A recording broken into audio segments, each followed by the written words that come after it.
Yan mga kaidol, no? So, ginirinig po kami mga pusis ng sasakyan. So, dito na kami nag-unang kamera. Kasi yung nadaanan namin kanina, napaka-delikado, medyo risky yung nadaanan namin. Kaya hindi kami nag-unang kamera, no? Para hindi disturbo sa aming paglakad. So, tayo nagpapasalamat, no? Na nakarinig po tayo ng busis ng mga sasakyan na madaan dyan. So, makauwi na kami ng Joselito para madala ko sa ospital. So,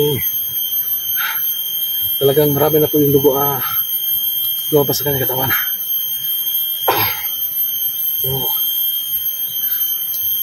So, dito. Dumay lang nagunta. Mag-isa lang takasbida anak. Makasbida tagka-isa diha. Magdaw na tadiha og mga tingos sa sakinan. Sandali sa diha. Kay survey sa lako. Siyan mga kaidol, no? Susabit dyan man na itaas.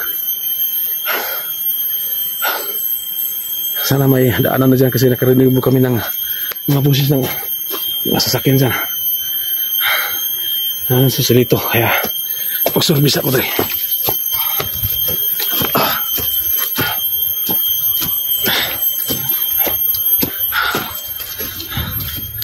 So yan. Medyo tahimik. Balikan ko muna sa Joselito dyan sa baba.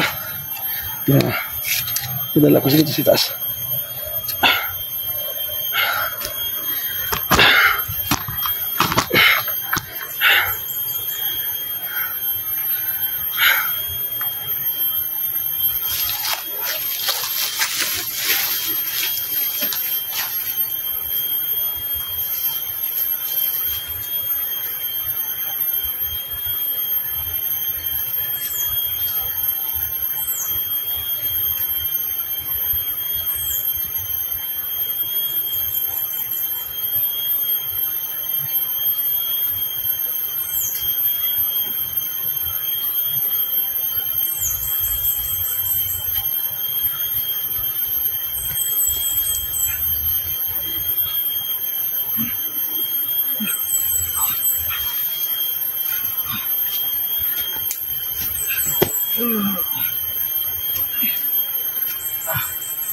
Lang.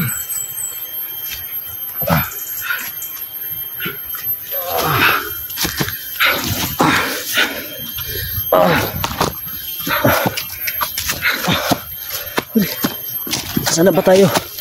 Sige, sana ba tayo? Dito nga dito. Wala ba tayo?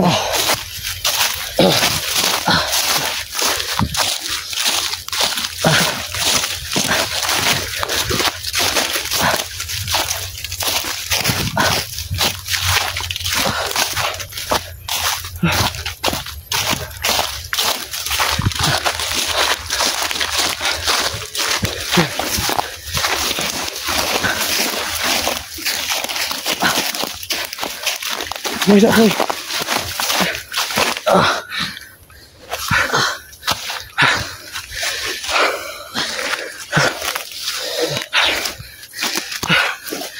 Diyan mga kaidol. Hinga muna kami saglit. So. Ay. Pabaho na yung ano ko. Sugat ko. Dari, kailangan na madala kita kagad sa ospital para maagapan ka ng gamot. Kasi parang nabubulok na yung sugat mo. Hindi na maganda yung lumabas. Kulay yelo na. Kasi mga kaidol, no? Hindi ko lang ipakita sa camera, sa video, yung sugat ni Joselito kasi baka ma-restrict tayo, no? Kasi alam po natin bawal yan. Pero ipaalam ko lang sa inyo, ibang kulay na yung lumabas sa kanyang sugat. Parang kulay ano na, dilaw na may kasamang dugo.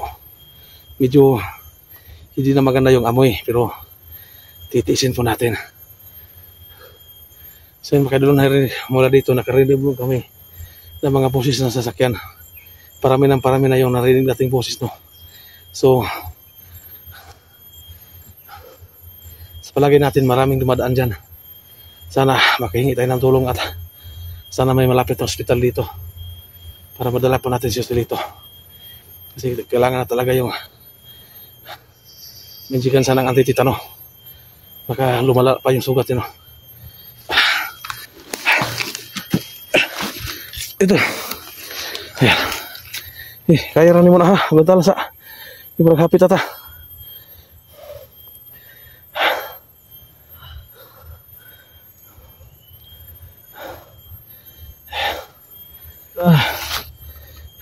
Kumikirat yung sugat mo, sakit?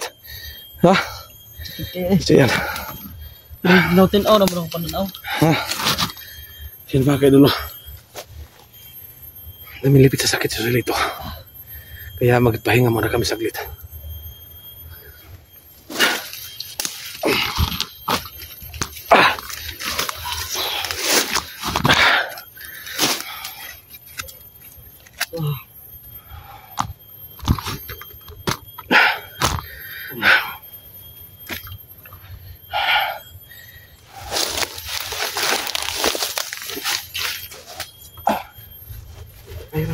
Kaya rin mo na.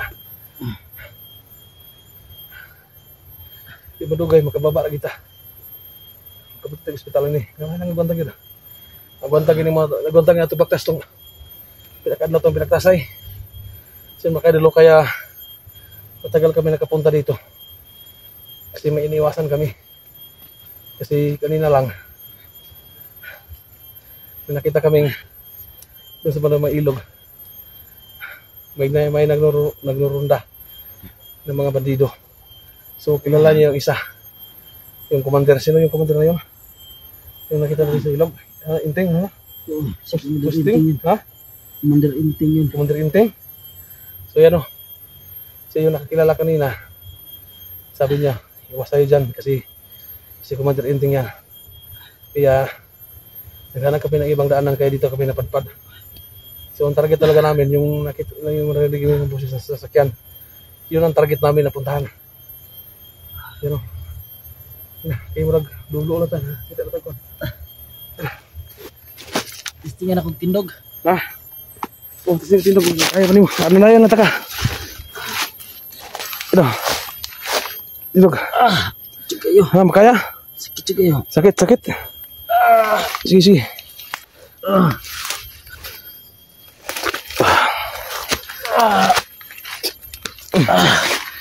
Ulitin na yung mga kan. Ito.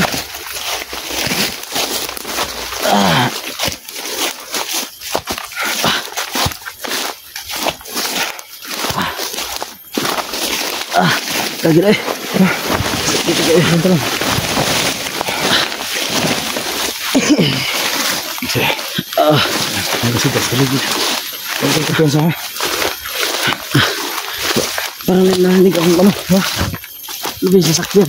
Udah semahan. Mau nagduro ni ko eh. Yuk, aku bawa sa kami. Bawas ta.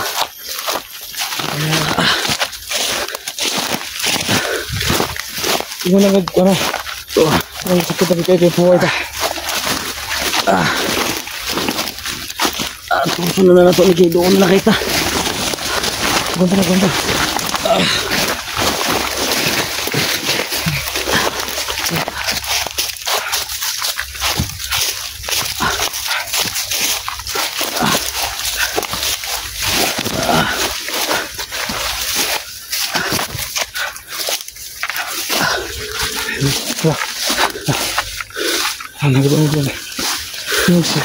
Thank you. Thank you, Lord. Sasakyan na kami narinig.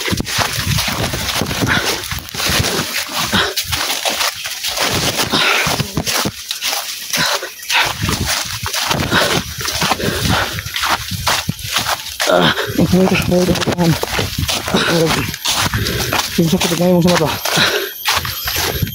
Sakit taglundang. Sige. Mata lang.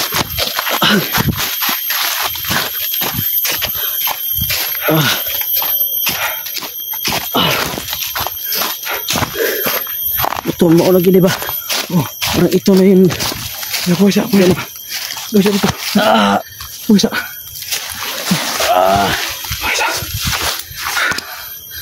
Yan mga kaidolo. namilipit sa sakit si Joselito. So kailangan namin tiisin to. Makawawa lang kami. So yan o, narinig po namin. Yan na naman ang emergency ng mga sasakyan. So kailangan namin magpahinga saglit. Ayan. Tulong!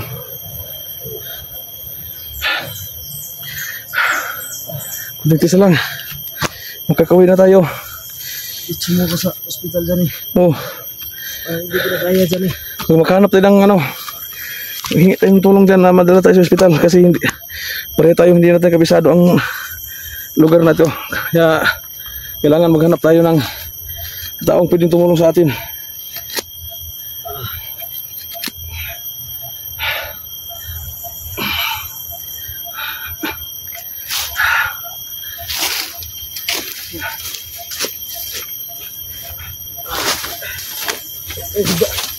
Saligas lang, poy na pwede. Poy na, poy. Yan mga kaidolo. Medyo kakaiba na yung amoy sa sugat na yung Joselito. Ayun, walang ano na. Hindi ko pwedeng i-focus yung camera sa kanyang sugat kasi baka masayang lang yung video natin, no? Baka ma-restrict tayo. Kasi alam po natin na mahulo yan. May mga jeep na. So sana makahingi tayo ng tulong. Medyo sa tansa po natin, no, mga 1 kilometro lang siguro layo o hindi naabot.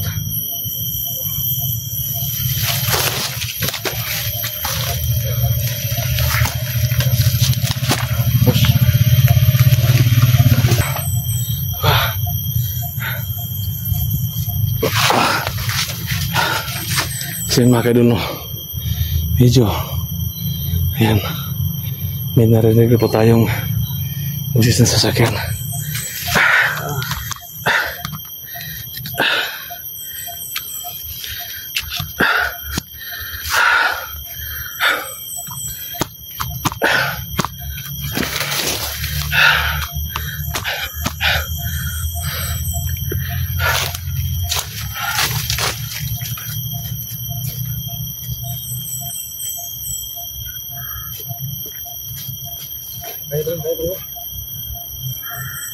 So gaya ng sinabi ko kanina, no, iba na yung amoy yung sugat.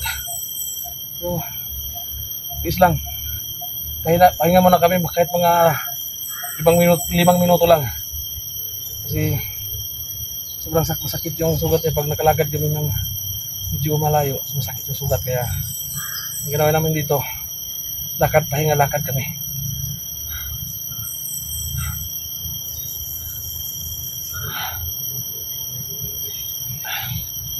Oh, nangamoy na yung sugat ko. Oh, ganang amoy. Napasin ko kanina pa.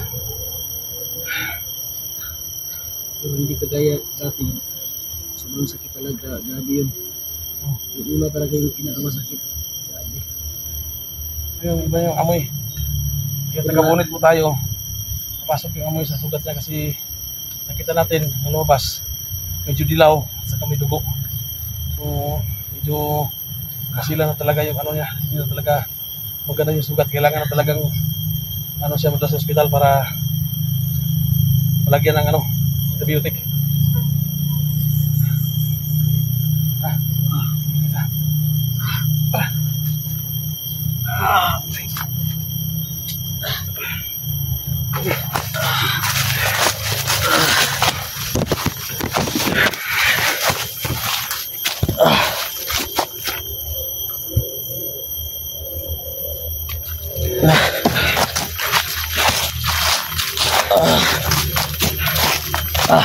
Parang ito na.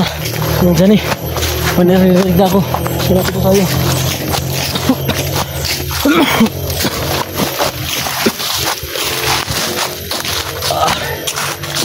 Pagdating sa unahan, ngayon muna tayo sa gilid.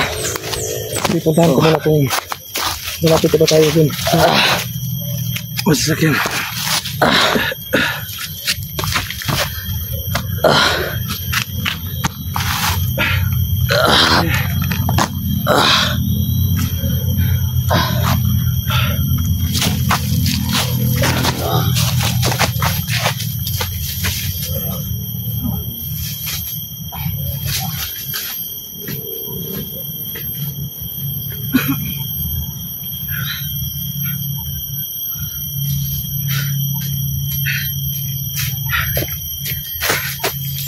natin mga idol.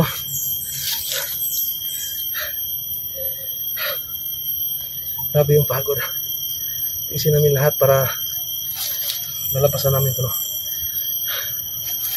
Kasi parang malapit na kami sa dadaanan. Sana may makatulong sa amin dyan, no? Sana makahits kami ng sasakyan. Kasi talagang inunti na kami, walang-wala na kami dito, no? Wala kaming kumasahe, kaya makiusap lang tayo. May maawa mo sa atin dyan. May maawa sa atin na pwede tayo makahits papuntang hospital para madala natin sa sarili ko.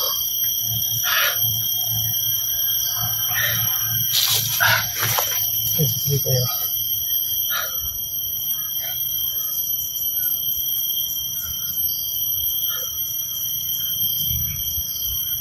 Medyo malapit na pa tayo, no? Isang kurbada na lang, no?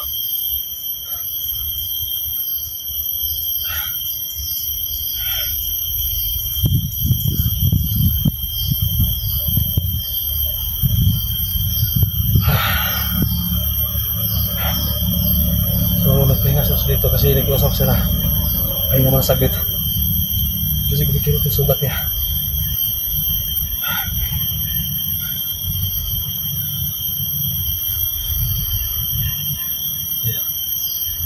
Salamat po sa lahat ng mga supporters natin dyan, na nag-resal para sa kalitasan namin ng Silito. So ito na, maraming bisis na nakisap si Silito sa atin. Naiwan ko siya pero hindi ko ginawa yung hindi ko siya kayang iwan dito.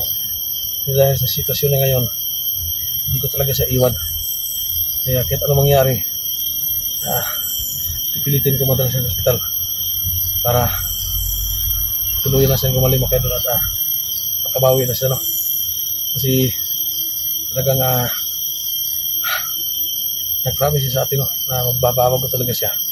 Yung hindi natin alam na matagal na pala siyang sumusuko mga idol, no? So ito, maraming tayo nagpapasalamat at alam niyo mga idol, napakasarap po sa pakiramdam na makabigay tayo ng tawad sa taong malaking kasalanan sa atin, no? Kahit alam po natin ano yung ginawa siya natin sa kanya, ano yung ginawa sa atin. So tayo nagpapasalamat kasi bibigyan pa tayo ng malinaw na pag-iisip na mapatawad natin siya. So ito, gagawin talaga natin. Nakapasarap sa pakiramdam na makapagpatawad pa tayo mga kaibigan. So, yeah. Stop.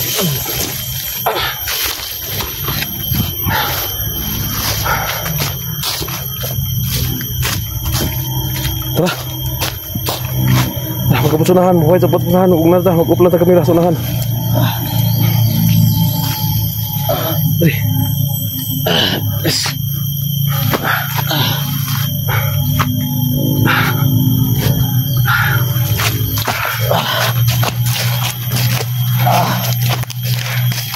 Lapit na tayo. Dami na kayo matulog ba? Ha? Hindi matulog. Kaya ka na matulog. Huwag makikita na tayo. Huwag kahiga na rin siya. Sabi na kasama. Okay. Huwag tayo kain-kain. Kaigit pa rin.